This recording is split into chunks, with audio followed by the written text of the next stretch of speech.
Tiny Toon Adventures was a very interesting show from my childhood. We'll talk about it more in just a second here.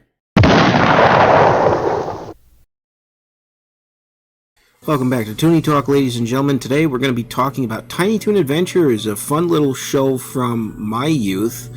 I was born in 1992, but this show actually ended in 1992. It started in 1990 in its original run, and it was ran throughout in syndication throughout the 90s into the early 2000s, primarily on Nickelodeon. Nickelodeon kind of got the final rights to it, seemingly, and they were broadcasting it the most. I don't know if it was anywhere else. In other countries, like I know in Canada, I believe it was on Teletoon, but in America, it was primarily Nickelodeon, and it's weird seeing a Warner Brothers property on Nickelodeon when there's Cartoon Network, and even at the time when there was Cartoon Network, but they weren't owned by Warner Brothers until, what was that year? Was it 97 or 98? It might have been earlier than that. But regardless, it's just weird because even into the early 2000s, they retained the rights. It's like Warner didn't really try to get it back for TV. I don't know if they didn't have faith in it or what the situation was, but the concept of the show, the basic premise is that you've got these Looney Tunes inspired characters. They're all inspired by classic Looney Tunes characters. You've got the hosts Babs and Buster Bunny, both based on Bugs. There wasn't a Lola Bunny at the time. She didn't come along until Space Jam when the show ended, so I guess if they had waited a little bit, then they might have been able to introduce her in the series, but Babs was basically Bugs' more overly comedic side, whereas Buster was more of his more down-to-earth side. And then you have other characters like Plucky Duck, who was basically, for all intents and purposes, he was Daffy. He was just a young Daffy. But you also have Dizzy Devil, who seemed a bit smarter than the Tasmanian Devil, but he had a pretty similar design. You had Calamity Coyote and Little Beeper, who were the Roadrunner and Coyote, respectively, pretty much beat for beat, except they both had sneakers, and Calamity Coyote was gray, and Little Beeper was red, whereas Wile E. Coyote was brown and the Roadrunner was blue. You know, little things like that. You had Fifi LaFume, which was a purple sort of female Pepe Le Pew in a sense. And she had a couple of different traits, but she shared most of his. She smelled horrible, obviously, because she was a skunk. You had Shirley the Loon, who was more of an original character. I don't know who she would have been based on. Maybe various Daffy love interests, but you also had Little Sneezer. I don't know if he was based on anybody who was established. I should know these things. I am a classic Looney Tunes fan, but I don't know every piece of classic Looney Tunes lore. There's a lot of era of Looney Tunes that I largely ignore because I wasn't a huge fan. I'm not a huge fan of the pre-1950s stuff. So, honestly, I couldn't tell you with some of the characters, but most of them are inspired by classic Looney Tunes heroes and villains. The two inspired by the villains are Montana Max and Elmira Duff, neither of which I'm a huge fan of, especially Elmira Duff. I think she's the worst of the two. Her only good episodes are when she's out of character. Everything else is just annoying. It's like the theme song says, Elmira is a pain. And they mean it. They absolutely mean it. It's one of those cases where the theme song is absolutely telling you the truth. But the overarching story structure is what they'll do for most episodes, not everyone, is they will have one major wraparound segment with an overarching theme, and that theme will introduce you to usually 3 segments, which are 3 shorts centered around a character and the given theme of the day. So it's a combination of classic Looney Tunes style shorts and something that's more episodic. And I think that can work, but not every theme is very interesting, and I found that to be something that was a bit off-putting, was that most themes were kind of boring. Some of them were clearly made to educate kids on certain issues, and others were made just for the sake of storytelling. They just went with more classic storytelling because they didn't really have anything else that they could do. But the biggest problem with this show, and I want to make it very clear, the show does a lot of things good. Good writing, good voice acting, good animation, good background designs, but the show's biggest problems are it is linked to the hip to 90s pop culture. 90s pop culture is all throughout the show, early 90s specifically, 1990 to 92. So all of the pop culture within that time period that was big is what it focuses on. MTV, the president of the time, the vice president of the time, various different singers of the time, and it even goes back in time and deals with older themes of the time. They did a parody of Rocky and Bullwinkle that was very on the nose during their cable TV episode. It was very 90s, very topical 90s. There were some things that they didn't explore. I'm surprised they didn't go deeper into the whole anti-drug thing. But they probably made PSAs back in the day featuring the characters separate from the show. I think that's what they tried to do. The closest they got was smoking. They did an episode dealing with smoking, and that was the Life in the 1990s episode, which I believe was season 1. And that episode was very 90s. It kind of goes without saying. But most episodes feel that way. And that, ordinarily, that doesn't, as a history buff, I like that. That's fascinating because it's sort of a window into the past, but boy, does it date your show. Boy, does it make your show feel like it is stuck in limbo. It feels like it is stuck in that time period, and re-releases feel confusing to younger audiences as generations go on.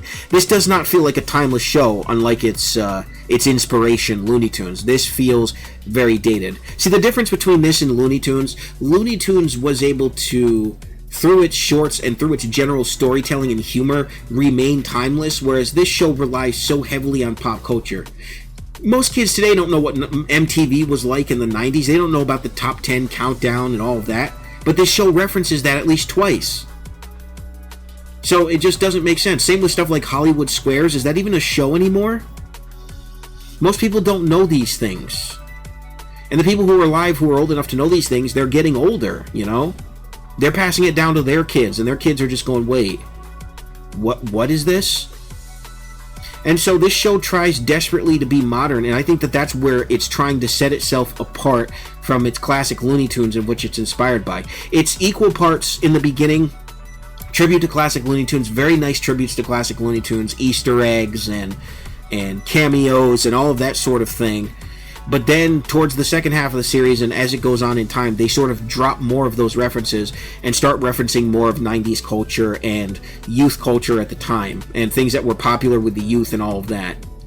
So it's a product of its time, and that's either something that you are okay with and is still entertained by, or it's something that sticks out like a sore thumb and it makes your enjoyment of the series lesser.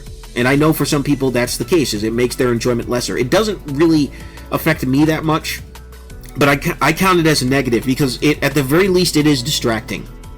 It is very distracting. You're trying to laugh at the Looney Tunes style sort of slapstick humor, which there is in abundance. This show is very consistent with that, and in fact it does an episode dealing with, at the time in the 90s, parents who were concerned about all of that. Babs and Buster actually go before Congress, and they talk to the vice president and the president, and it's one of those types of episodes. You know what I'm talking about. But the slapstick, the classic Looney Tunes slapstick, is probably the strongest element of the series, but yet it's taken a back seat to the 90s culture references in a lot of episodes. And so there are a lot of episodes that fall flat for me, and they don't really do anything. The humor just... It's like, hey, remember MTV? It's like, yes, and it's not coming back. We've got MTV Classic. Hey, remember Cher? Remember Dan Quayle? I certainly don't. Remember Princess Diana? I mean, I know England will never forget her, but in American culture, even then, it's like, I know that was the royal wedding, the royal couple, all of that, but I mean, she died in 97. That was the biggest other thing that happened. So this show is a time capsule in many ways, and that keeps it from being as entertaining as it could be, whereas other time capsule shows have more of a timeless element to them because they seem more developed outside of their cultural references. I think that's the best way to describe it. I've done multiple takes of this video, haven't found the best way to describe it, but I think the best way is this show is a time capsule in ways that other shows that are time capsules aren't. And it's weaker as a result. Its cultural references don't make it as charming as other shows do, like Gilligan's Island or even The Jetsons, which is trying to portray the future but doing so through the lens of the 1960s. It doesn't have that level of charm. It's just straight up, hey, we're parodying pop culture, much like a lot of shows do today, like Family Guy and Simpsons, and trying to stay relevant and fresh to newer generations because you can't stay stuck in one time period. But there's a difference between that and just going out of the gate saying, we are a 90s show, and we're embracing the fact that we're a 90s show more than any other element. I don't think that that works for this series. And that's why I think this series is only good. It's not great, it's not fantastic, it's not the worst thing that I've ever seen in my entire life. Like I said, I enjoyed this show as a kid. I watched it when it was on. I never really turned it off. I had fond memories, but as I've gone back and watched it for the very first time with fresh eyes, you know, just watching it from start to finish, where I only remembered certain elements of certain episodes as a kid, like the dance episode when Buster takes Babs and he's doing the Bugs Bunny sort of scat dancing. I remembered that, but I didn't remember much about it and how it went down. It's just okay. I mean, it's not the greatest thing in the world. As a Looney Tunes fan, I feel like I should have loved this show more than I do. But it gets so far away from being a Looney Tunes tribute the more it goes on. They do episodes dealing with appreciating Looney Tunes that were largely forgotten, or characters inspired by Looney Tunes that were largely forgotten. And those are good episodes. And I guarantee you they wouldn't do that today, because a lot of today's writers and producers and animators and directors, they don't care about the past. So they're doing a reboot of the series. This is what I want to talk about once as I wrap up here. Overall thoughts and feelings on the show, overall rating, give it a 7 out of 10. I think that's right where it deserves to be. But as far as the reboot is concerned, they're doing a reboot called Tiny Toons Looniversity. I believe it's launching this September as of the recording of this, which is August 12th. As of September, they're doing this reboot 30 plus years later called Tiny Toons Looniversity, because the Animaniacs reboot was so successful. They're going to do a reboot of the show that preceded Animaniacs. If I didn't mention before, this is from Amblin Entertainment, Tiny Toon Adventures. This started the whole Steven Spielberg, Warner Brothers animation partnership to create these television series within this sort of universe. I don't know if they're all interconnected, but this started basically I call it the Amblin-verse. There's probably other names for it. But Animaniacs is probably the most successful one in this universe, next to maybe Pinky and the Brain. But I think Animaniacs, because that's where Pinky and the Brain originated, was Animaniacs.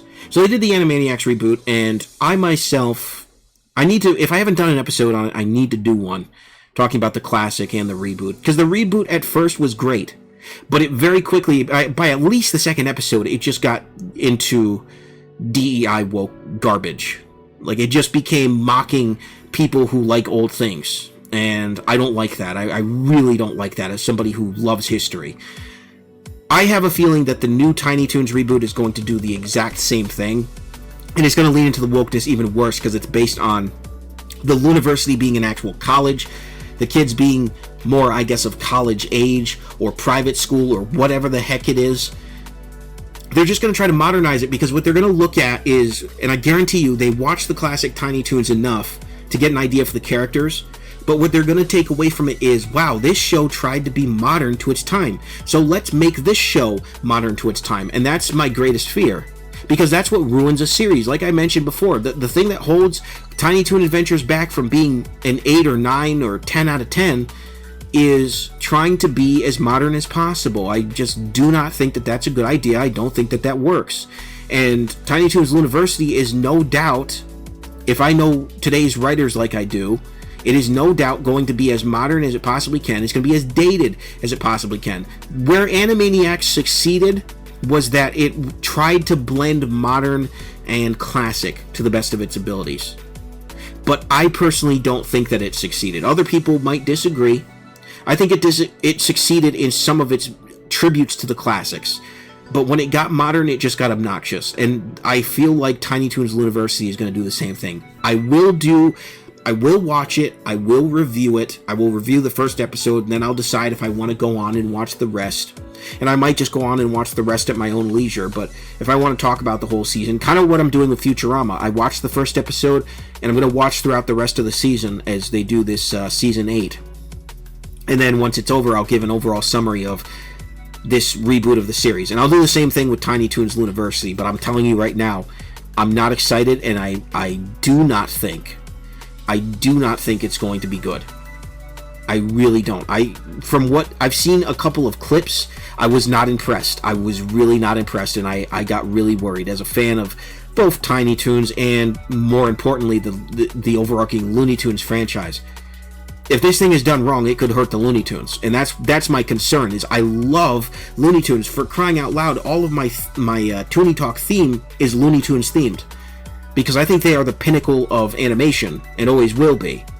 And I don't want to see that brand damaged beyond repair after it had such a big upswell in the 90s and early 2000s. I want to see the brand continue to be mainstream popular and beloved for what it is, and a bad spin-off can really do damage to a brand. So we'll have to wait and see what happens overall, but I'm not looking forward to the reboot because I think they're going to take the bad elements of the original and make them worse. That's my number one fear. But let me know what you think about all of this down in the comments below. Thank you very much for watching this edition of Toony Talk. This has been Super Koopa TV. God bless. Have a good one. Peace.